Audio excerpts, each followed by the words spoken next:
Muchos de nosotros nos hemos preguntado alguna vez de qué están compuestas las cosas que nos rodean. Por ello, comprender la composición de la materia ha sido desde tiempos remotos una inquietud de muchas personas.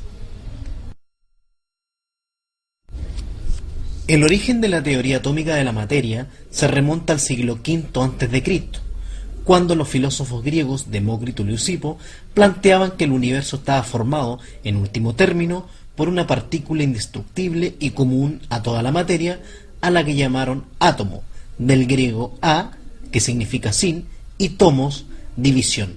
De acuerdo a estas ideas, al someter a divisiones sucesivas cualquier tipo de materia, se llegaría siempre al átomo, una partícula indivisible. Las ideas de Demócrito y Leucipo fueron desestimadas por el gran filósofo griego Aristóteles, quien sostenía que la materia era continua y estaba constituida por 4 elementos esenciales: el agua, el fuego, la tierra y el aire. Los planteamientos de Aristóteles se mantuvieron por más de 2000 años, hasta que evidencias experimentales y el desarrollo natural del conocimiento llevaron a proponer en el año 1808 al inglés John Dalton su teoría atómica de la materia, en la que sostiene al átomo como una esfera compacta, indivisible e indestructible.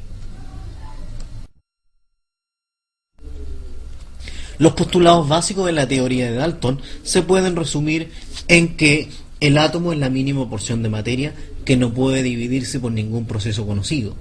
Los átomos de un mismo elemento son iguales, tanto en masa, tamaño, como en sus demás propiedades. Los átomos de elementos diferentes son también distintos en todas sus propiedades. Los átomos se combinan entre sí en relaciones enteras sencillas para formar compuestos. Actualmente, el primer postulado ya no se ajusta a la realidad por el descubrimiento de las partículas subatómicas, el electrón, el protón y el neutrón. El segundo y el tercer postulado ya no se cumplen con el descubrimiento de los isótopos e isóbaros respectivamente. El cuarto postulado se cumple hoy. Por ejemplo, el agua se forma por la combinación de 2 átomos de hidrógeno y un átomo de oxígeno, quedando la relación entre ellos como H2O.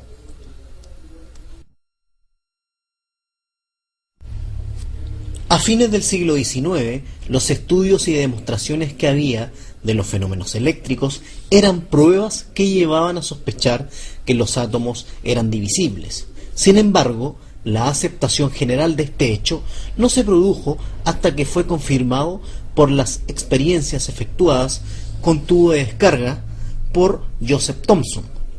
En el año 1897, Thomson ideó una serie de experiencias con los rayos catódicos que se observaban en los tubos de descargas. Al observar que estos rayos de luz eran desviados de su trayectoria rectilínea, tanto por un campo eléctrico como magnético, fue capaz de dilucidar su naturaleza. Como la luz ordinaria no es afectada por un imán, los rayos catódicos correspondían entonces a una propiedad de la materia y no de la luz. Así postuló que los rayos catódicos eran un haz de partículas negativas a las que se le llamó electrones. El descubrimiento del electrón indujo a Thomson a establecer su propio modelo atómico, en el que sostenía que el átomo era como una esfera de electricidad positiva, en donde se encuentran distribuidos los electrones. Su modelo atómico lo asemeja a un budín de pasas. En la misma época, Eugene Goldstein, empleando un tubo de rayos catódicos modificado, que contenía un cátodo perforado, observó que aparte de los rayos catódicos, los electrones, existía una luminiscencia que se alejaba del ánodo, polo positivo, y se dirigía al cátodo, polo negativo. A estos rayos los llamó rayos canales. Goldstein postuló que estos rayos estaban compuestos por partículas positivas, a las que posteriormente se les llamó protones. Los descubrimientos del electrón y del protón revelaron que el átomo tendría una estructura compuesta, que contiene electrones y protones en igual número, para hacer un todo eléctricamente neutro. Con el fin de aclarar un poco más las características de la estructura interna del átomo, en el año 1909 Ernest Rutherford llevó a cabo, junto a sus colegas, un experimento notable, con el cual descubre el núcleo atómico. Estudiando el poder de penetración de las partículas alfa emitidas de una fuente radiactiva, bombardearon con ellas una delgadísima lámina de oro para observar lo que ocurría. Los resultados de Rutherford fueron impresionantes. La mayoría de las partículas alfa atravesaba la lámina sin sufrir ninguna desviación y sin perder velocidad. Cuando las partículas alfa chocaban contra la pantalla, se producía un destello de luz. Algunas partículas eran desviadas. Una de 1.000.000 eran desviadas en un ángulo de 90 grados.